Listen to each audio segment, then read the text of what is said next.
warahmatullahi wabarakatuh. Halo semuanya, kali ini saya akan membahas tentang klasifikasi penataan ruang.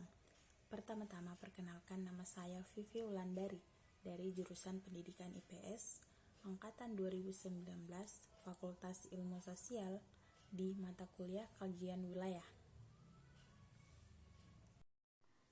Dan saya akan membahas tentang klasifikasi penataan ruang.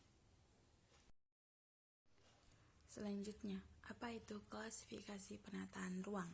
Klasifikasi penataan ruang di Indonesia berdasarkan Undang-Undang Nomor 26 Tahun 2007, yaitu pengelompokan berdasarkan sistem, fungsi utama, wilayah administratif, kegiatan kawasan, dan nilai strategis kawasan. Berdasarkan sistem terdiri atas sistem wilayah dan sistem wilayah perkotaan.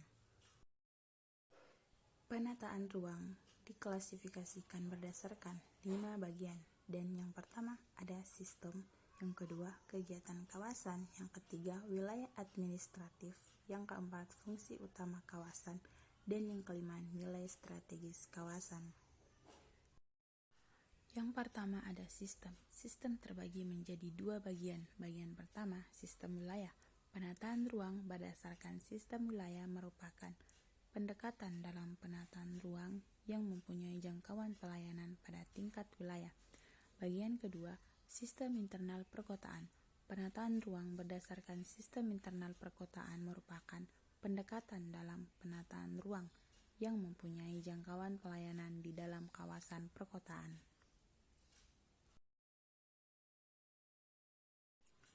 Yang kedua, fungsi utama kawasan. Kawasan lindung.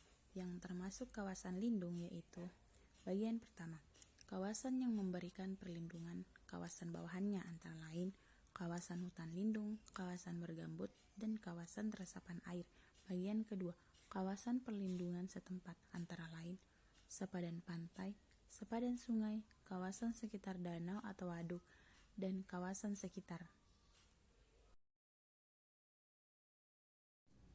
Poin ketiga, kawasan suaka alam dan cagar budaya antara lain kawasan suaka alam laut dan perairan lainnya, kawasan pantai berhutan bakau, taman nasional, taman hutan raya, dan taman wisata alam.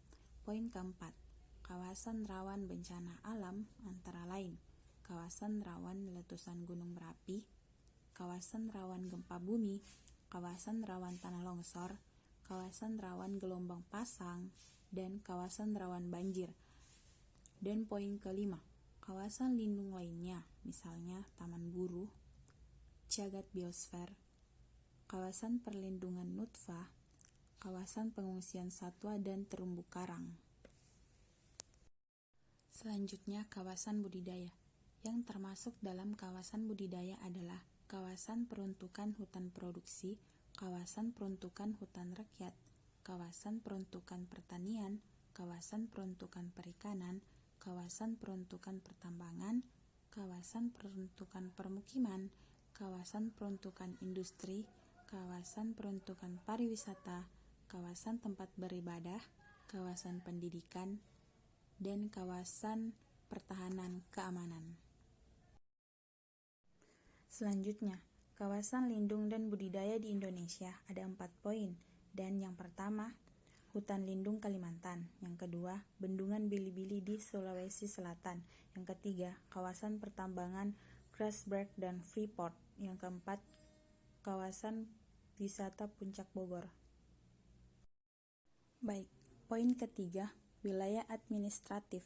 Penataan ruang berdasarkan wilayah administratif terdiri atas penataan ruang wilayah nasional, penataan ruang provinsi, dan penataan ruang wilayah kabupaten atau kota. Dan yang keempat, kegiatan kawasan.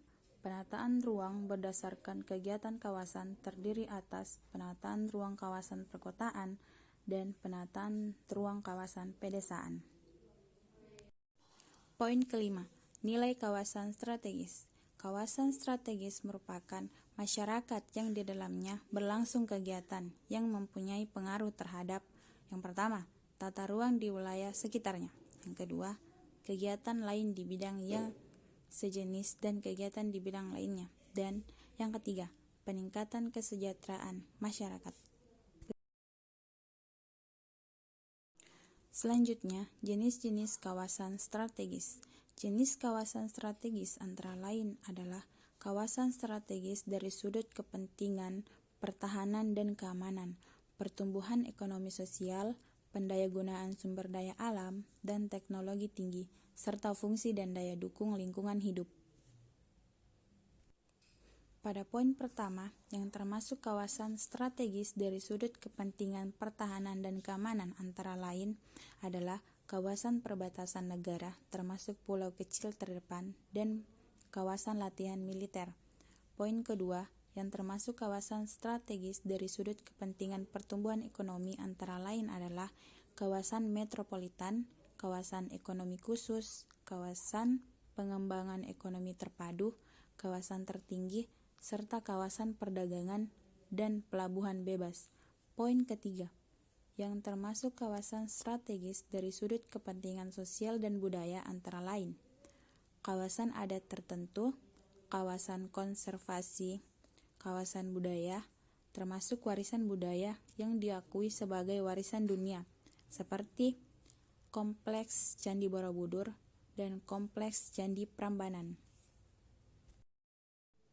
Poin keempat, yang termasuk kawasan strategis dari sudut kepentingan pendayagunaan sumber daya alam dan teknologi tinggi antara lain adalah kawasan pertambangan minyak dan gas bumi, termasuk pertambangan minyak dan bumi lepas pantai, serta kawasan yang menjadi lokasi instalasi tenaga nuklir.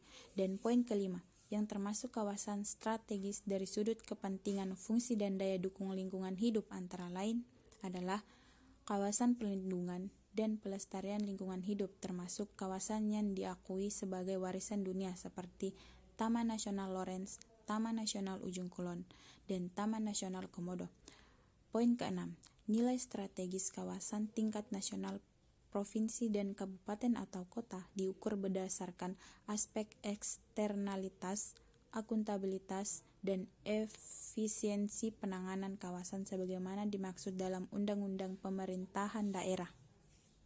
Baik, sekian dan terima kasih penjelasan materi klasifikasi penataan ruang dari saya. Mohon maaf jika ada kesalahan, karena kesempurnaan itu judul lagu Rizky Febian. Wassalamualaikum warahmatullahi wabarakatuh.